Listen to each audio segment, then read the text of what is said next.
Hey, Bob and Sheri. This is Heidi from Wisconsin. Just commenting on the Bob mansplaining.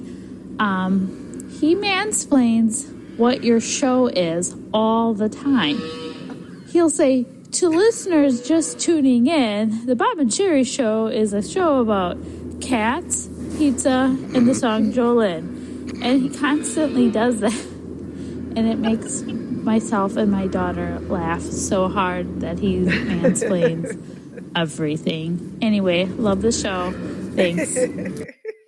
Let me explain that. Number one, you work with cows. You work with cows. The most dangerous animal on earth, mister. Well, that's true. Yeah, that is. Be very careful. Watch where you step, as a matter of fact. I love our audience so much, and not just the people that have been with us for a long time, but people who are just joining us and discovering the wonderful world of Bob and Sheri. And I want them to understand who everybody is, and that it's not a show that attacks people. It's hopefully kind of funny, and yeah, sure. We don't work with barnyard animals, but we're in radio, and so that's a close second. Yeah. Well, let's say someone was just tuning in for the first time today. How would you explain what we do to that person?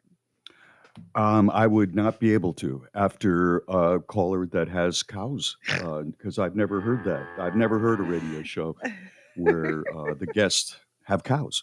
I'm not anti-cow. I am pro-farmer, very pro-farmer, but Look at you. it is different, than other shows. How do I explain it? I don't. It's like sitting around. It's like sitting around a breakfast table, a big breakfast table, and everybody, is just talking. Or think of it as a cocktail party. That's kind of what it is, right? I don't think I do say. I wish he hadn't said that, because now everybody's going to notice that every time I do it. That if you're just joining us, I can no longer say that anymore. I always can't like say how that. you used to say, you might not like us at first. Well, that is true. Well, we used to get a lot of complaints in the early days. We'd be plopped on a station, a wonderful station, because almost all of our stations, if you're just joining us, All are of them wonderful are. stations. All of them. They're all I've wonderful. always liked when you explain the show and tell people that I'm the hood ornament, because that is the one thing on the vehicle you can snap off and not impact performance at all. Here, I'm giving you a compliment, an obvious compliment, and what do? You make The fun of hood it. ornament. Someday you're not going to have me to kick around, and I understand what Nixon felt. Okay. Someday. I can't say that anymore now if you're just joining us. And I thought it was a very nice, somebody who's just tuned in. Do you think people sit there for 4 hours a day, every day, and listen to every thought? Oh, I know they don't. Oh, please. Right. I know they don't. She's done it again. Sheri Lynch named one of the most influential women in radio. It's Bob and Sheri. Sheri. All right, so I wanted to give everybody an update on what's happening here at the Human Recovery and Reptile Rehabilitation Center that I'm running. So the reptile, something happened, and his lights that keep his terrarium warm, something happened to them. And so I called my daughter and said, he's cold. Like, I can tell he has hypothermia. And she was like, put a heating pad under the tank until you can get to the store to replace these light bulbs. I just want to thank my children for giving me hobbies, because, I didn't know I needed one. So I put the heating pad under his tank and went over to the pet store and replaced his bulbs. Just that heating pad under his tank. He went from being curled up in a little ball under his coconut to lounging like with all of his arms spread out. So he's fine, and the lights are working. Everything's great. Now on the husband front, he is up and around and moving and doing awesome. And I'm no longer having to bring him all of his meals on a little tiny tray. And I want to tell you what he made himself for breakfast today. So I'm sitting at the kitchen island. It's about 5:15 a.m. Eastern time.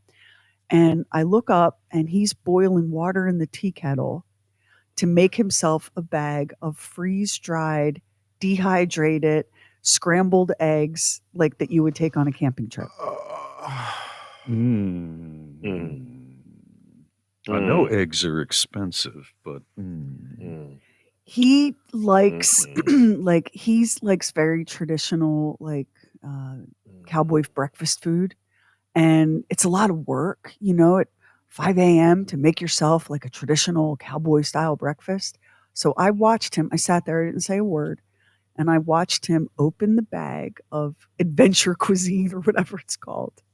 Open the bag. He showed me the freeze-dried contents, and it looked like freeze-dried chunks of scrambled eggs, right? Then he poured the hot water in and sealed the bag up and let it sit for a while. And again, I did not say a word.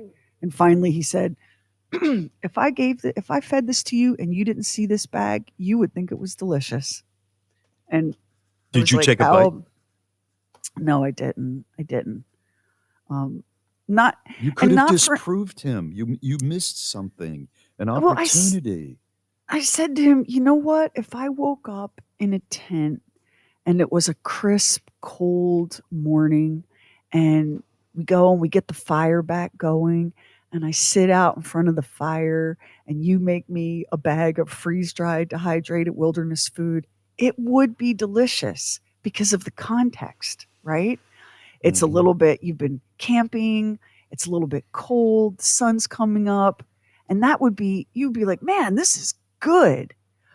But I'm sitting here in my kitchen with running water and electricity, and I just don't know that a bag of freeze-dried camping food is going to be the way I want to go. But he was so pleased with himself, and after it sat for a while, I don't know how long exactly it had to sit before it reconstituted, he opened the bag, dumped it into a bowl, and said to me, I'm going to eat this outside. In the spirit that right it was in your intended. face. Right in your face. He took his Sylvester the Cat bowl full of rehydrated scrambled eggs, and he headed out to the driveway and ate breakfast outside. Oh my God. It just occurred to me what marriage is after a few years. You know what it is? It's when one of your friends says, how's your husband doing? And you reply, but couple it with the health of a lizard. It's like, which one is more, you led with the lizard, actually. Well, because, the lizard, they have to be warm. And I'm so stressed out by this reptile. I told Jeremy yesterday, this boy needs a new home. He needs to be in a home with somebody that's like into reptiles, because all I do is like have a racing heart that something's going to happen to this creature on my watch. And then sure enough, he was cold.